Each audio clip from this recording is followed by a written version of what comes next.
ಒಂದು ದಟ್ಟವಾದ ಕಾಡಿನಲ್ಲಿ ಒಂದು ಕ್ರೂರ ಹುಲಿ ವಾಸಿಸುತ್ತಿತ್ತು. ಅದಕ್ಕೆ ಪ್ರತಿದಿನ ಆಹಾರ ಬೇಕಾಗುತ್ತಿತ್ತು.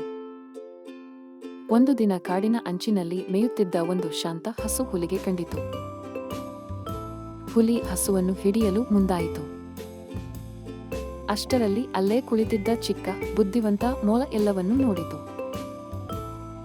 ಮೊಲ ತಕ್ಷಣ ಹುಲಿಗೆ ಹೇಳಿತು, ಹುಲಿಯೇ, ಈ ಹಸುವನ್ನು ಕೊಲ್ಲಬೇಡ. ಇದು ಹಳ್ಳಿಯ ಜನರಿಗೆ ಹಾಲು ಕೊಡುತ್ತದೆ. ನೀನು ಇದನ್ನು ಬಿಡಿಸಿದರೆ ಪ್ರತಿದಿನ ಜನರು ನಿನಗೆ ಆಹಾರ ಇಡುತ್ತಾರೆ. ಹುಲಿ ಸ್ವಲ್ಪ ಯೋಚಿಸಿತು.